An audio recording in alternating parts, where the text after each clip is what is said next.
बाबर आजम को selection committee की तरफ से कहा गया कि आप अपनी प्रैक्टिस जारी रखें, किसी भी सीपीएल की फ्रेंचाइज से फिलहाल कमिटमेंट ना करें। और शोएब अख्तर का भी यही कहना है कि एशिया कप के स्क्वाड के लिए पाकिस्तान एक तब्दीली करेगा, यानी ट्राई सीरीज के बाद जब पाकिस्तान एशिया कप में जाएगा तो एक तब्दीली होगी, आप मुझसे शर्त लगा लें, ये शोएब अख्तर का कहना है। बाबर आजम ने कल भरपूर 3 घंटे तक प्रैक्टिस की है गनी स्पोर्ट्स एकेडमी में, और एक टूर्नामेंट भी है गनी स्पोर्ट्स एकेडमी में अभी 23 से।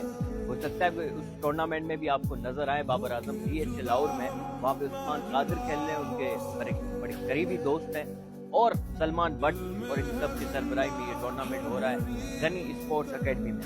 अच्छा दोस्तों, कल दुबई के इंटरनेशनल स्टेडियम में पाकिस्तान T20 स्क्वाड का एक जबरदस्त प्रैक्टिस मैच हुआ है। सलमान आगा 11 वर्सेस हारिस 11। हारिस 11 में ज्यादातर लोकल लड़के थे दुबई के, उसमें दुबई की क्लब्स के लड़के थे क्रिकेट के।